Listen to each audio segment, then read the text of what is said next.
जन जन में दिगंबरत्व की पहचान बनाने संत डॉक्टर मुनि प्रणाम सागर जी जो जगत को आचरण का आशीष देते हैं, तरने का ताबीज देते हैं, बोधि समाधि का बीज देते हैं, जो दुनिया में कोई न दे सके ऐसी वो चीज दिया करते हैं। वे हमेशा कहा करते हैं, यदि मैं भगवा वस्त्र पहनकर आता तो हिंदू का हो जाता, हरा वस्त्र पहनकर आता तो मुस्लिम का फकीर बन जाता, श्वेत वस्त्र पहनकर आता सिख या ईसाई का हो जाता। लेकिन मैं समस्त जगत को एकता का पाठ पढ़ाने के लिए दिशाओं का अंबर ओढ़कर दिगंबर बनकर आया हूं, जिससे हर इंसान को एक ही स्थान पर जियो और जीने दो का प्रेममयी ज्ञान मिल सके। ऐसे अनुपम विचारों के सूत्रधार डॉक्टर मुनि प्रणाम सागर जी को सुनते प्रणाम धारा प्रवचन माला।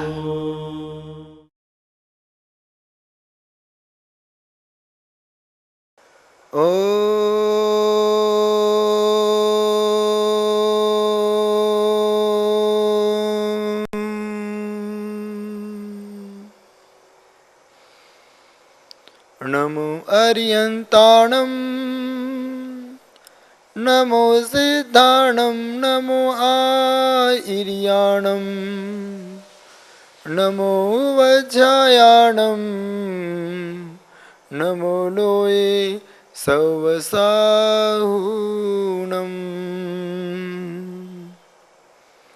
पंच परमेष्ठी के चरणों में नमन करते हुए प्रिय आत्मन आपके समक्ष हो। भाग्य और पुरुषार्थ एक सिक्के के दो पहलू हैं।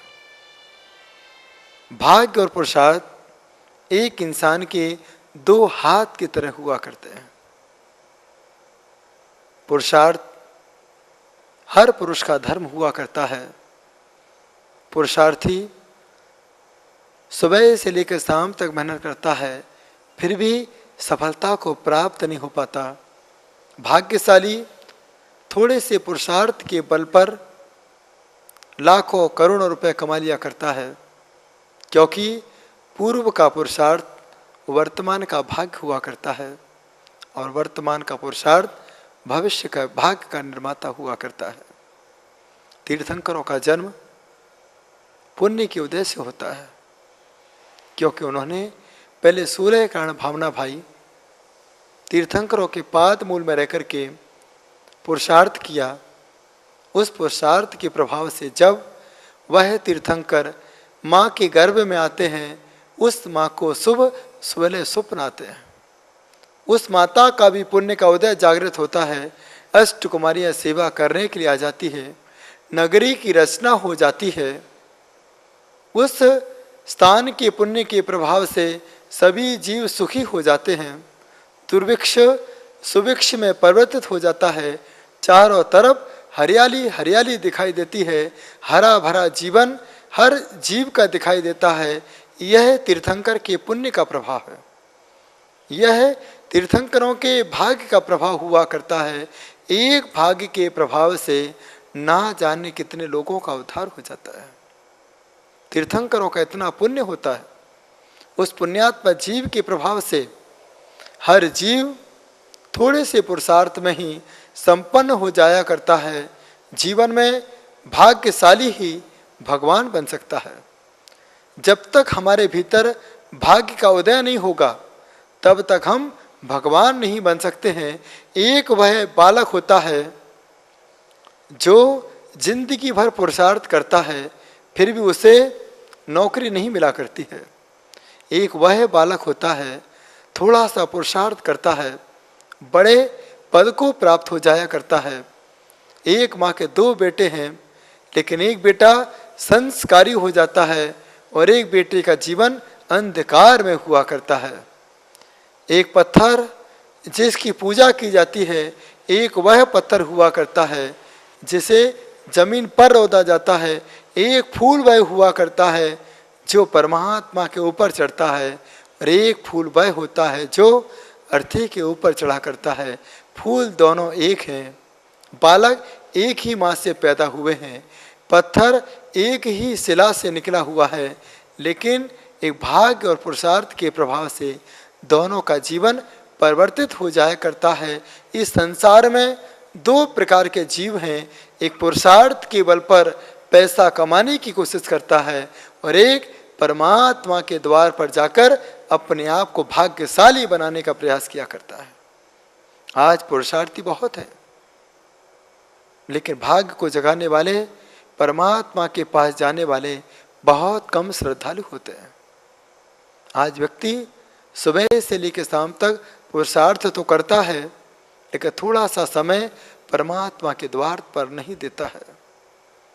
आज व्यक्ति परिवार के बारे में तो सोचता है, आज व्यक्ति व्यापार के बारे में तो सोचता है, आज व्यक्ति फैक्ट्री के बारे में तो सोचता है, लेकिन अपने जीवन के बारे में नहीं सोचता है।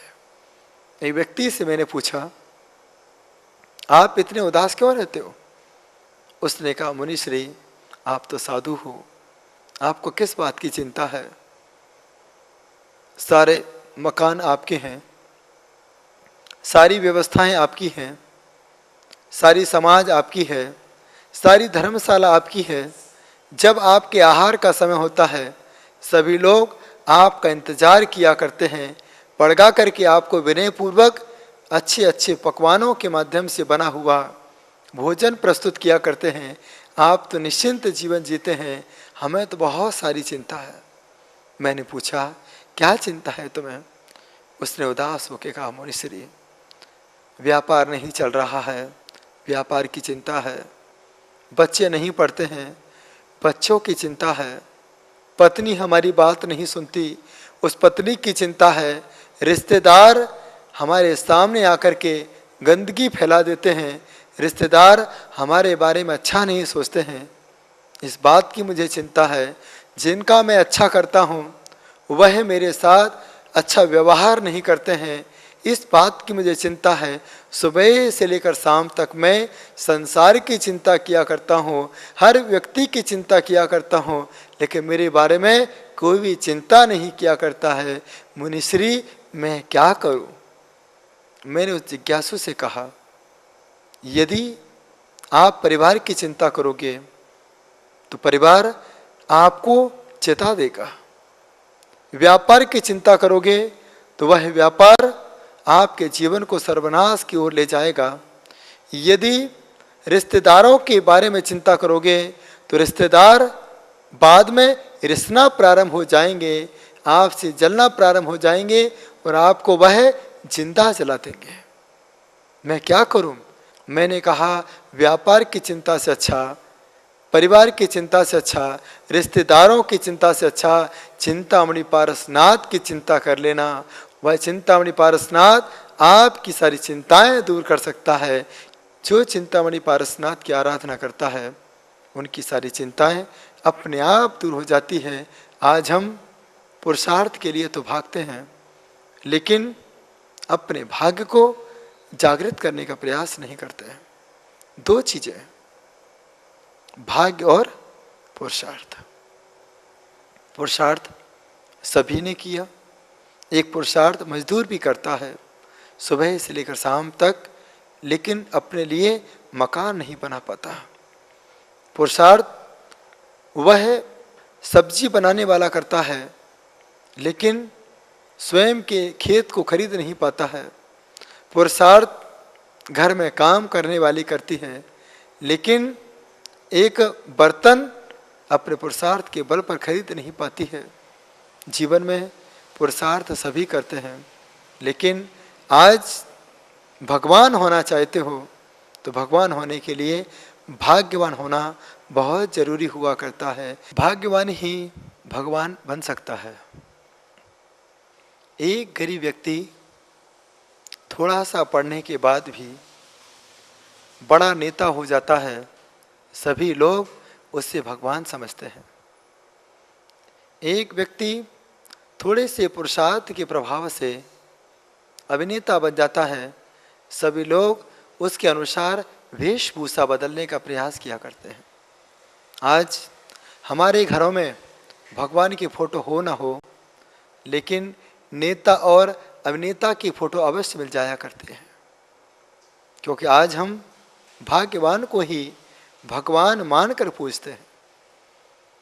विदेशों में भी बड़े बड़े अभिनेताओं के मोमबत्ती के माध्यम से स्टैच्यू बनाए जाते हैं, क्योंकि वह भाग्यवान हो चुका है। सभी ने उसे भगवान मानकर के पूजा है। जब कोई अभिनेता बीमार होता है, नेता बीमार होता है, सभी लोग उसके लिए पूजा पाठ किया करते हैं, क्योंकि वह भाग्यवान है।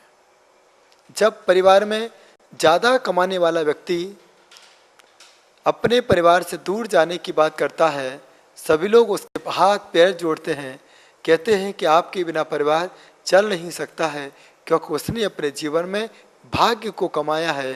भाग्य के बस में सारी दुनिया हुआ करती है। पुरुषार्थी भाग्य के पीछे पीछे भागा करता है। एक बार लकड़हारा के मन में भाव पैदा हुआ कि मैं अपने सेठ को सबसे ज़्यादा लकड़ियाँ इकट्ठी करके दूँ। वह लकड़हारा कुल्हाड़ी लेकर के जंगल की ओर जाता है। दूसरी तरफ एक लकड़हारा भी लकड़ियों को काट रहा है। जो लकड़हारा सोच रहा था कि मैं आज सबसे ज़्यादा लकड़ियाँ काट कर ले जाऊंगा, वह सुबह 6 बजे से ही लकड़ियों को काटना प्रारंभ करता है। शाम को 6 बज जाते हैं, लेकिन वह पेड़ के तने को भी काट नहीं पाता है।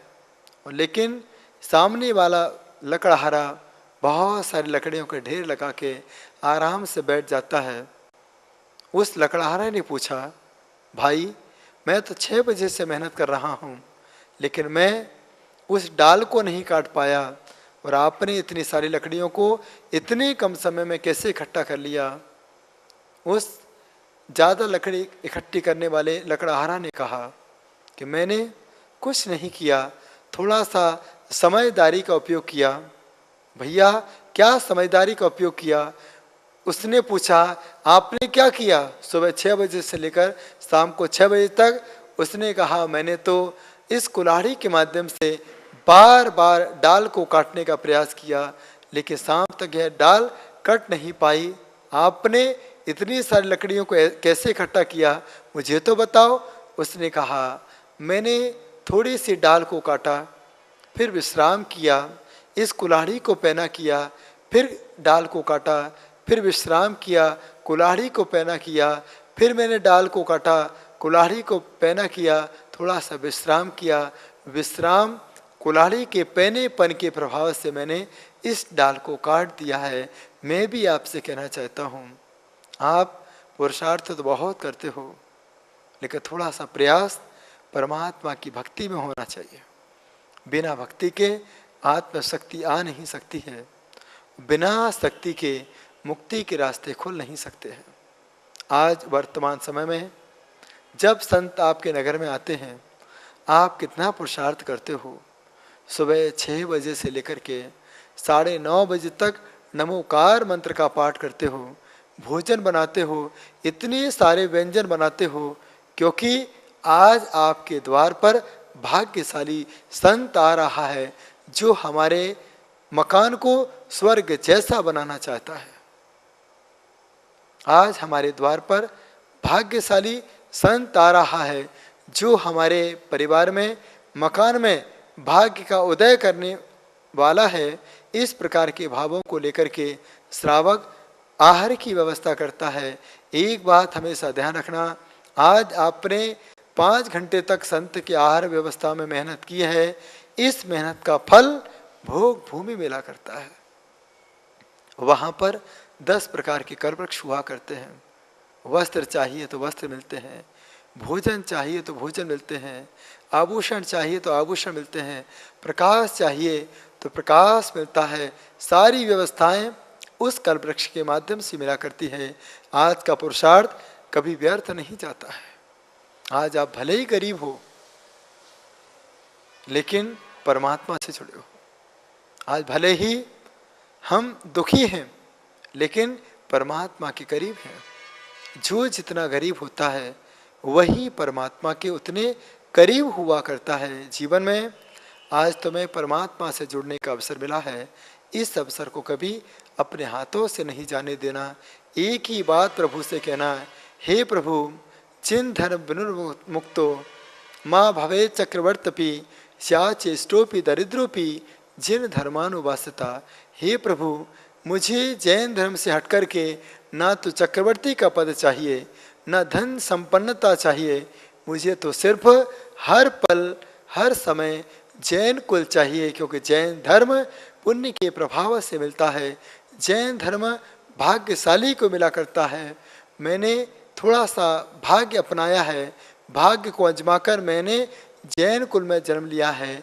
हे प्रभु, मैं जैन धर्म से अलग नहीं होना चाहता हूँ। मुक्ति का रास्ता इसी जैन कुल से खुला करता है।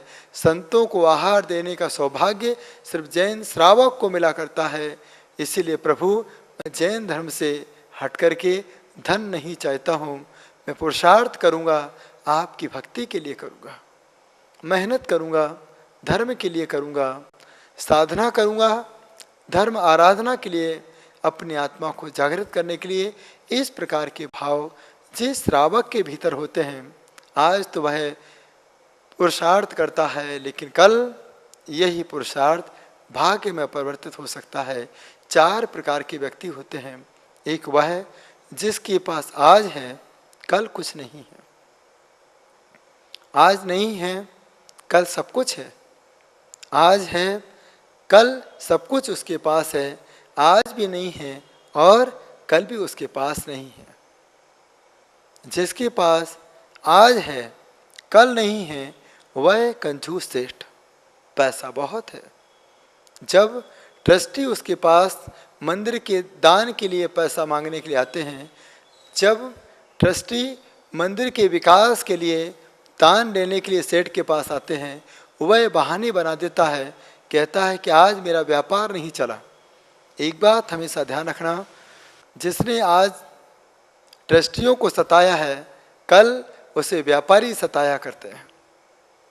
एक वह व्यक्ति है जिसके पास आज कुछ नहीं है, कल उसके पास सब कुछ हुआ करता है। वह दिगंबर संत। आज उनके पास सिर्फ पीछी कमंडल और शास्त्र होता है। आत्मा में लीन रहते हैं।